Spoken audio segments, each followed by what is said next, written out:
오늘 말씀의 제목은 위로, 기쁨, 말씀, 이 세 가지를 듣는 시간입니다. 10절 말씀을 한번 띄어놔줘 보시겠어요? 자, 그리야 할지라도 내가 오히려 위로를 받고 그 위로가 나왔고요. 그칠 줄 모르는 고통 가운데서도 기뻐하는 것은 기쁨이 나왔습니다. 그리고 내가 거룩하신 이의 말씀을 거역하지 아니하였습니다. 이 안에, 한 문장 안에 위로가 있고 기쁨이 있고 말씀이 있습니다.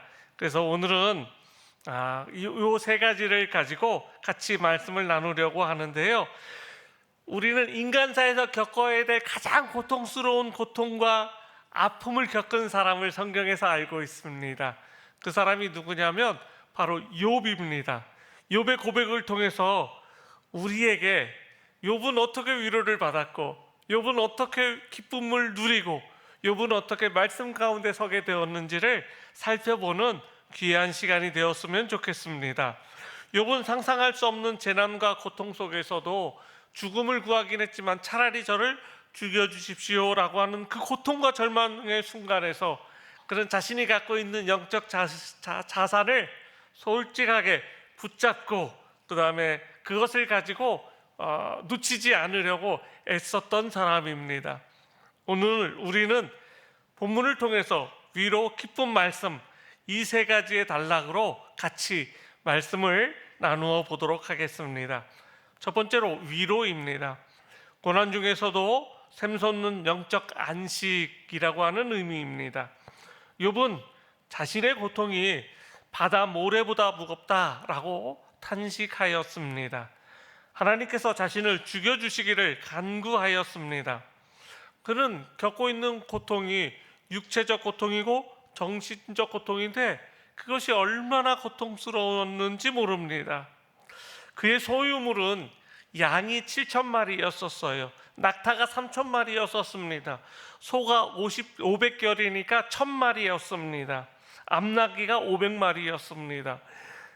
제사는요, 오늘날 이 양과 낙타와 소와 암나귀를 갖고 있는 사람, 소가 1,000마리면 우리나라 정말 부자입니다. 그런데 얼마나 많은지 양이 7,000마리라니요. 낙타가 3,000마리이고요.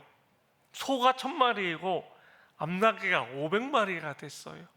종도 많았다라고 성경은 기록하고 있습니다. 스라에 7남 3녀가 있었습니다. 아들이 7명에 딸이 3명이었습니다. 그런데 어느 날 한순간에 그 재산이 없어지고요. 아들, 딸들이 몰살당합니다. 한순간에 겪었어요. 얼마나 괴로웠을까요? 그의 부인은 욥을 향해서 저주했습니다. 그리고 욥을 떠났어요. 욥을 버리고 갔어요. 제가 얼마 전에 아팠는데 우리 집사람은 저를 안 버리고 12일 동안 저 입원해 있는데 옆에서 그거 참 불편했을 텐데 뒷바라지 해주는데 너무 고마운 거예요. 자, 보세요. 10절 말씀에 그러할지라도 내가 오히려 위로를 받는다라고 고백하고 있어요. 모든 재산 날리고 자식들 다 죽고 마누라는 저주하면서 도망갔는데 그러할지라도 위로를 받는데요. 이럴 수 있습니까? 우리들은 착각하는 경우가 있어요. 위로를 사람에게 받는다고 생각해요. 부모님께 가면 위로 받는다고 생각해요. 친구 만나면 친구들이 위로해 준다고 생각해요. 사람의 위로와 사람의 어떤 그런 위로하심이 우리에게 도움이 되던가요? 위로가 어떤 위로입니까? 어떡해? 그래서 어떡하냐? 이게 위로가 됩니까? 아니에요. 안타까워하는 거지 위로가 될 수가 없습니다. 친한 친구들을 만나보세요. 그 친구들이 정말로 위로가 될까요? 아니에요. 그렇지 않습니다. 오히려 오늘 욥은요 어떻게 하고 있습니까? 온몸에 종기가 나서 괴로워서 깨진 기와장으로 팍 박박 긁고 있어요. 피가 줄줄 흐르는데 그래도 그 시원함 때문에 온몸을 박박 개심교화장으로 긁고 있어요. 자식들은 죽었죠. 전 재산은 잃었죠. 부인은 도망갔죠. 온몸에 종기가 나 있습니다. 얼마나 괴롭겠습니까? 그런데 욥의 마음가짐과 자세는 놀랍습니다. 9절 10절을 보면은 나를 멸하시기를, 나를 멸하시고 나를 끊을지라도 내가 오히려 위로를 받는다라고 했어요. 내가 멸망당하고 하나님이 나를 끊어버리실지라도 내가 오히려 위로를 받는다라고 고백하고 있습니다. 위로는 사람에게서 받는 것이 아닙니다. 오히려 욥은요, 세상을 원망하고 하나님을 원망해야 마땅합니다. 우리들은 조금만 힘들어도 하나님 원망하잖아요.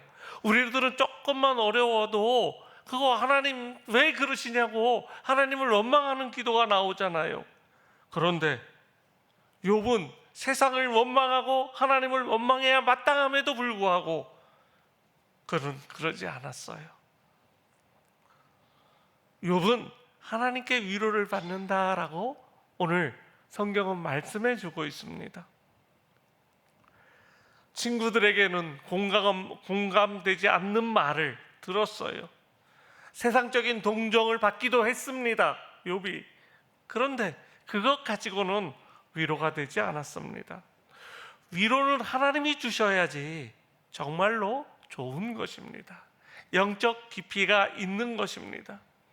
우리가 이 세상의 풍파 속에서 지치고 힘들 때 참된 위로는 세상이 주는 것이 아니라 오직 하나님 안에서만 찾을 수 있다라는 사실을 우리 사랑하는 성도님들이 명심하고 계셔야 될 줄 믿습니다. 하나님을 믿으면서 한 번도 나는 하나님이 주시는 위로를 경험해 보지 못했다 하시는 분들은 진짜 불쌍한 거예요. 너무 불쌍해요. 하나님이 주시는 위로가요, 얼마나 따뜻한데요. 얼마나 위로가 되는데요. 하나님이 주신 위로를 받으면 힘들고 어렵다가도 눈물이 핑 도는 거예요. 저는 고등학교 2학년 때 하나님이 주신 위로를 경험했어요. 친구들에게 왕따 당했을 때 친구가 없다고 생각하니까 너무 슬픈 거예요. 하나님 앞에 기도하는데 하나님이 위로를 주시는데 제 평생 흘렸던 눈물보다 훨씬 더 그날 흘린 눈물이 많았어요. 하나님이 나에게 위로가 되시다니. 하나님이 나를 위로해 주시는데요, 하나님이 내가 너를 위로해 주마 이런 것이 아니었어요. 너무 힘들어서 찬양을 부르는데 힘들고 지쳐 낭망하고 넘어져, 그 찬양이에요. 맨 마지막에 너는 내 아들이라 내가 오늘날 너를 낳았도다, 그 찬양. 너는 내 아들이라 오늘날 내가 너를 낳았도다. 너는 내 아들이라. 내가 찬양을 하는데 하나님이 나에게 직접 말씀해 주는 것 같아요. 오늘은 찬양도 잘 되고 설교도 잘 되고, 제가 이렇게 찬양을 잘 부르지를 못하는데 음도 하이음이야. 정음 그대로 잡았어요. 낮아서 부르지도 않았어요. 하나님 앞에 그 찬양을 하는데요, 하나님이 내 아버지가 되어주시다니. 아버지 없이 혼자 자라난 제가 그날 처음으로 알았어요. 하나님이 내 아버지가 되어주시는구나.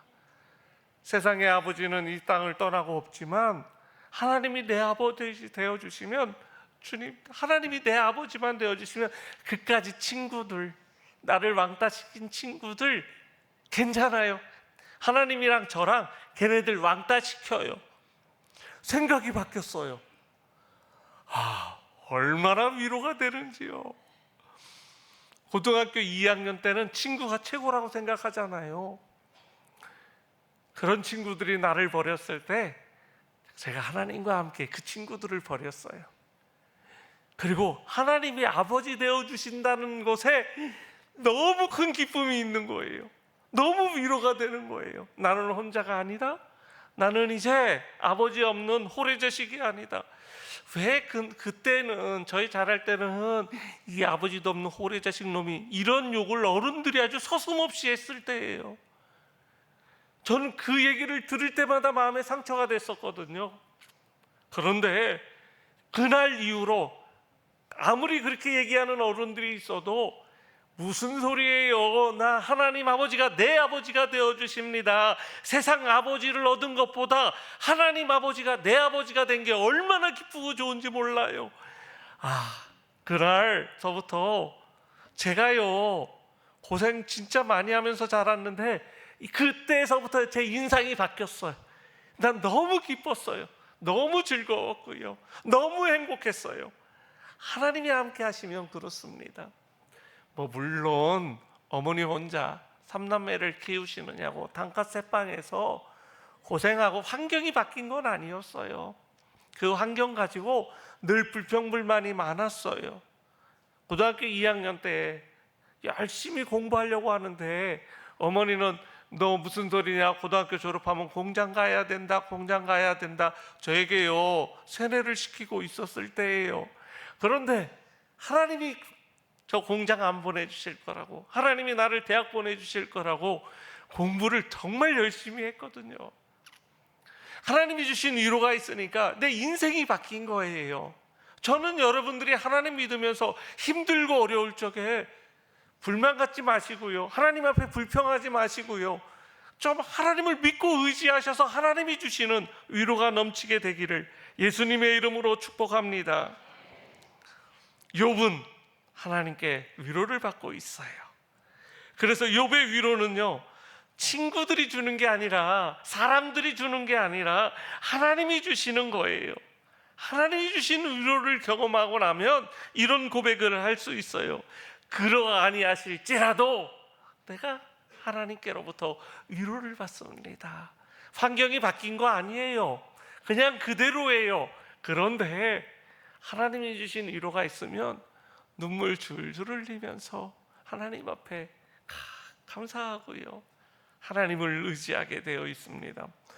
고난의 현실은 변함이 없어도 하나님이 주시는 위로는 우리의 영혼을 감싸 안습니다. 그리고 참 위로가 넘칩니다. 이 위로가 우리 힘들고 어려운 여러분들에게 함께하게 되기를 예수님의 이름으로 축복합니다. 두 번째로 기쁨이에요. 고통 속에서도 빛나는 신앙의 절개입니다. 욥은요 10절 말씀에 보니까 그칠 줄 모르는 고통 가운데서도 기뻐하는 것은 이라고 말하고 있어요. 고난의 연속입니다. 고통이 그칠 줄을 몰라요. 그냥 재산만 없어진 거 아닙니다. 자식들만 죽은 거 아닙니다. 부인만 그냥 저주하면서 떠나간 거 아닙니다. 자신이 갖고 있는 그냥 몸에 고통만 있는 게 아닙니다. 이게 한꺼번에 왔어요. 그리고 그것이 계속 이어지고 있습니다. 그런데 그 가운데서도 그칠 줄 모르는 고통 가운데서도 욥은요 기뻐한다라고 고백하고 있어요. 그게 말이 돼요? 우리 권사님들 얼굴에 수줍음이 가득하면 제가 권사님 혹시 무슨 일 있으세요? 왜 얼굴 안색이 안 좋으세요? 사람도 알아볼 정도잖아요. 기뻐할 수가 없어요. 힘든 일은 얼굴에 나타나게 돼 있어요. 걸음걸이에 나타나게 되어 있어요. 힘이 빠져 있거든요. 얼굴에는 잔뜩 찌푸린 얼굴, 고통스러운 얼굴이 있어요. 그런데 욥은요 그 고통 가운데서도 기뻐한다라고 했어요. 이것은 우리가 느끼는 감정적인 기쁨이 아닙니다. 감정적인 기쁨이면 욥은 이 환경에서 감정적으로 기뻐할 수가 없습니다. 감정적으로 기뻐하면 이거 미친놈이죠. 그 고통 속에서 어떻게 감정적으로 기뻐할 수 있습니까? 미친 사람입니다. 정신이 도는 겁니다. 그런데 욥의 기쁨은 상황과 환경을 초월하는 기쁨입니다. 신앙의 절기에서 나오는 거룩한 기쁨입니다. 지난주 수요일 날 미국에서 가정현 목사님 사모님이 오셨어요. 가정현 목사님 사모님이 오셨는데 집에 이제 가방을 들어 올리시고 가방 정리를 하시다가 가방 이렇게 펼쳐 놓으면 왜 좁잖아요. 그래서 캐리어 그 가방 바퀴에 걸려서 넘어지셨어요. 그래가지고 뼈가 부러지셨어요. 수요일날 밤에 늦게 예배 끝나고 집에 갔는데 전화가 왔어요. 사모님이 넘어지셨다고. 그래서 골반뼈, 더더군다나 골반뼈가 부러지셨다고. 그래서 목요일날 제가 오전에 일찍 신방을 갔어요. 병원으로. 사모님이 환하게 웃으시면서 저를 맞이해 주세요. 이거 사모님 어떻게 해요? 이거 어떻게 하면 좋아요? 제가 그랬더니 아니야 목사님, 내가 미국에서 안 넘어지고 한국에서 넘어진 게 얼마나 감사한지 몰라. 아니 웃으시면서 그러는 거예요. 아주 해맑게 웃으시면서. 미국에서 넘어지면요 이거 수억, 병원비만 수억 깨져. 근데 하나님이 한국에 와서 넘어지게 해주셔서 얼마 안 들어. 한국은 수술비가. 그래서 내일 수술 받으신대요. 보통 내가 왜 넘어져가지고 짜증나게 이렇게 생각할 수 있잖아요. 아니 하필이면 넘어져가지고 할 일도 많고 만날 사람도 많고 먹을 것도 많고 한국에서 할 일도 많은데 내가 왜 이렇게 넘어졌지? 하면서 불평불만할 수 있잖아요. 하나님 왜 나를 하필이면 도착하자마자 넘어지게 하셔서 이럴 수 있잖아요. 그런데 환하게 웃으시면서 아니라고 나 너무 감사하다고. 미국에서 안 넘어지고 한국에서 넘어진 게 너무너무 감사하다고. 그리고 한국은 수술도 잘하고 의사 선생님들이 솜씨도 좋아가지고 이거 쉽게 나을 거라고, 금방 나을 거라고. 물론 감사하게 이 병원에서 수술 받고 이 병원에서 재활치료까지 다 해주기로 했다고 너무 좋아하시는 거예요. 여러분, 엉치뼈, 골반뼈가 부러지면요 일어나지도 못하고 앉지도 못하고 누워도 힘들고 옆으로 있어도 힘들고 진짜 힘들고 어려운 그런 다친 것이거든요. 물론 못 움직이세요. 그런데 거기서 감사할 수 있는 사람, 그렇게 기뻐하면서 하나님 앞에 고마워하는 사람이 이 세상에서 몇 사람이나 될까요? 저는 사모님이 정말 대단하다고 생각하세요. 아프거든요. 힘들거든요. 고통스럽거든요. 그런데 그 안에서 하나님이 주시는 기쁨이 있어요. 욥의 기쁨은 자신이 무죄하다는 것, 그리고 하나님 앞에서 나는 끝까지 신앙의 절개를 지켜왔다는 것, 그런 확신에서 나오는 기쁨이에요. 내가 이렇게 하나님 앞에 올바로 쓰려고 노력했고 하나님이 나를 지켜주셨고 함께 해주셨는데 이 어려움을 당했으면 이 어려움도 언젠가는 극복할 수 있을 것이다 라고 하는 믿음과 확신이 있었기 때문에, 하나님을 믿기 때문에 오는 기쁨입니다. 우리가 하나님의 자녀라고 한다면 이런 믿음이 있어야 됩니다. 확고한 믿음이 있을 때 우리들의 생각이 바뀌어요. 이 기쁨은 세상이 주는 것 아닙니다. 세상이 빼앗을 수 있는 것도 아닙니다. 천국의 기쁨입니다. 인내와 소망을 낳는 영적인 에너지입니다. 욥은 어떻게 고통 가운데 기뻐할 수 있었습니까? 모든 것을 잃고 난 다음에 그의 고백을 한번 볼까요? 1장 21절입니다. 주신 이도 여호와시요 거두신 이도 여호와시오니 여호와의 이름이 찬송을 받으실지니이다. 아무것도 아니라고 생각했어요. 주신 분도 하나님, 걷어가신 분도 하나님. 나는 하나님의 이름을 찬송합니다. 하나님의 깊으신 뜻이 있겠지요. 그의 믿음은 이거였어요. 그러면 다시 주실 분은 누구십니까? 하나님이세요.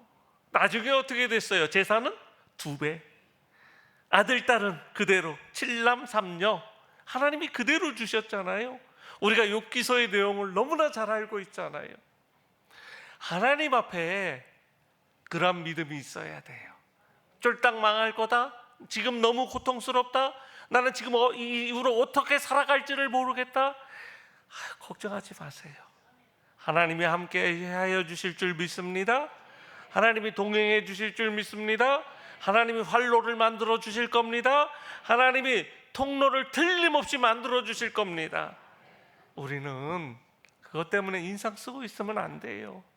하나님이 주시는 위로와 기쁨이 넘치면 살아날 수 있어요. 안 될 것 같은데 하나님은 되게 만드시는 분이시잖아요. 그 믿음이 있으니까 기쁨이 있는 거지요.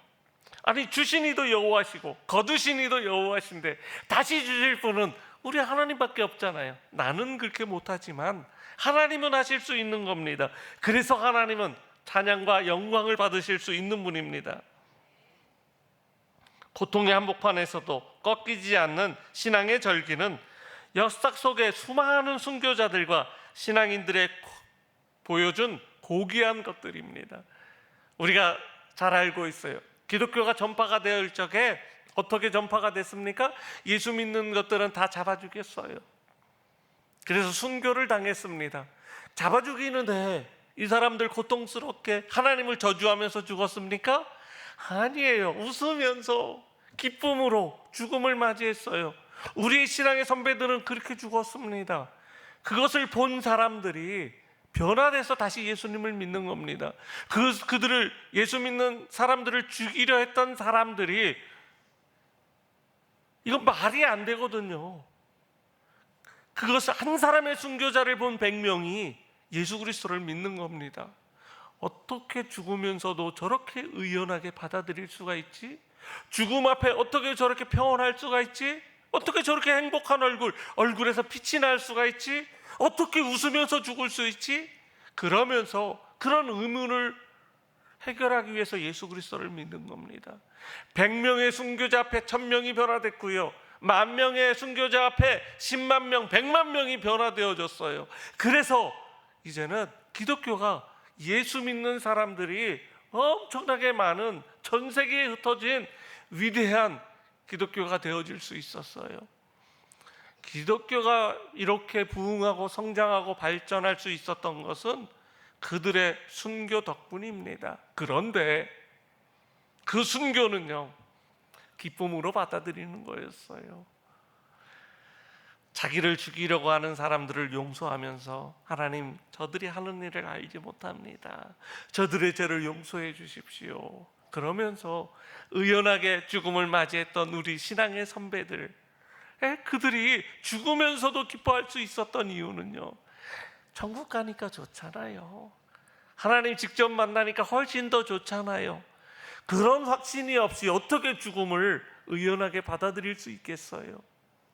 천국 가는 게 아무튼 제일 좋은 거예요. 천국 가려면 죽어야 되잖아요. 어떻게 죽든 죽는 게 두려운 게 아닙니다. 천국 가는 게 훨씬 더 행복한 겁니다.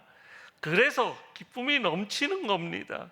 극심한 시련과 유혹 앞에서도 하나님을 향한 신뢰를 저버리지 않고 끝까지 지조를 지키는 욥을 본받아 우리도 입술과 행동으로 하나님께 온전히 찬양만을 올려드려서 범죄하지 않고 기쁨과 위로가 넘치시는 우리 사랑하는 성도님들이 되기를 예수님의 이름으로 축복합니다. 세 번째로 말씀입니다. 위로와 기쁨의 근원이 되는 말씀입니다. 이 모든 위로와 기쁨의 근거는 바로 말씀입니다. 10절 말씀을 볼까요? 내가 거룩하신 이의 말씀을 거역하지 아니하였음이라. 그가 기뻐할 수 있고 위로가 된 것은요, 말씀을 거역하지 않는 삶을 살았기 때문입니다. 말씀은 알고만 있어서는 안 돼요. 지켜야 돼요. 말씀은 거역하지 않아야 됩니다. 말씀대로 생활해야 됩니다. 그래야지 위로받을 수 있고요, 말씀을 알아야지 기쁨이 넘치는 겁니다. 욥의 신앙은 단단했습니다. 그의 신앙 고백은요, 놀라워요. 욥은 극심한 고통 중에서도 하나님을 원망하지 않았습니다. 그분의 말씀을 저버리지 않았습니다. 오히려 하나님의 말씀은 고통 중에 그에게 위로가 됐고 기쁨이 되는 원천이 되었습니다. 이는 오늘날 우리에게 중요한 교훈을 줍니다. 고난당하고 어려움당하고 괴로움당하는 우리 사랑하는 성도님들에게 위로와 기쁨의 근원은 무엇이어야 됩니까? 말씀이어야 됩니다. 말씀을 붙잡고 사시는 우리 사랑하는 성도님들 되시기를 예수님의 이름으로 축복합니다. 흔들리지 않는 우리의 신앙의 정체성, 삶의 방향성 제시해 주는 것, 그래서 승리할 수 있는 것 말씀밖에 없습니다. 다른 것은 그렇게 할 수 없어요. 그래서 욥도 말씀을 거역하지 않았다라고 성경 오늘 10절에 말씀해 주고 있는 겁니다. 여러분들은 얼마나 말씀에 순종하면서 복종하면서 생활하십니까? 순종과 복종은요, 기독교 신앙의 중요한 가치입니다. 말씀 앞에 순종하는 것은 하나님이 원하는 것입니다. 말씀에 순종하는 삶은 그래서 성도들에게 위로와 기쁨이 되어집니다. 말씀에 순종함으로써 하나님을 기쁘시게 하고 그분의 뜻을 따르게 되는 우리 사랑하는 성도님들이 되시기를 예수님의 이름으로 축복합니다. 이는 하나님께서 성도들을 인정하시고 가까이 여기시고 가까이 옆에 두시고 하는 근거가 되어집니다. 하나님께서 주시는 위로는 하나님이 옆에 계셔야지, 하나님이 옆에 계셔야지 기쁨도 넘치고 그러는 거잖아요. 말씀을 통해서 우리의 약속을 성취하게 될 줄 믿으시기 바랍니다. 그 말씀이 성취될 때, 그런 경험이 있을 때 위로를 받고 기쁨이 넘치게 됩니다. 말씀 중에서 성령의 열매 9가지가 있어요. 사랑, 희락, 화평, 오래 참음, 자비, 양성, 충성, 온유, 절제가 있습니다. 그게 희락이 있잖아요. 화평이 있고. 성령의 열매 가운데 희락이 뭡니까? 기쁨이잖아요. 화평은요, 평온한 마음입니다. 자비는요, 남을 깊이 사랑하고 가볍게 여기는 마음이 자비입니다. 양선은요, 어질고 착한 성품입니다. 온유는요, 온유하고 부드러운 성품입니다. 성령의 열매가 있으면 하나님 앞에 위로를 받을 수 있고요, 성령의 열매가 있으면 기쁨이 있을 수 있어요. 아무리 힘들건 상황과 여건이라고 하더라도 성령이 함께 하시면 가능합니다. 이것은 제 얘기가 아니고 하나님의 말씀입니다. 기쁨의 근원 되시고 원천 되시는 하나님, 그 하나님을 의지하기 위해서는 말씀을 읽고 성령 충만해야 됩니다. 욥의 고난 자체가 축복은 아닙니다. 그것은 큰 어려움이었습니다. 그렇지만 고난 속에서도 하나님을 향한 믿음을 지킬 때 하나님께서는 진정한 위로와 기쁨을 욥에게 허락해 주셨습니다. 아무리 사단이 그 모든 것을 다 가져간다라고 하더라도 하나님이 함께 하시는 사람은 하나님이 위로 주시고 기쁨 주시는데 그것을 넉넉하게 이길 수 있는 더 큰 위로와 기쁨입니다. 성경은 그것을 말씀해 주고 있습니다. 어렵고 힘들수록 더욱 하나님의 말씀을 붙잡고 하나님의 말씀 안에서 생활하시는 삶을 살게 되기를 예수님의 이름으로 축복합니다. 그래서 욥처럼 고난 속에서도 위로받고 고난 속에서도 즐거워하시는 우리 사랑하는 모든 성도님들이 되시기를 축복합니다. 기도하시겠습니다.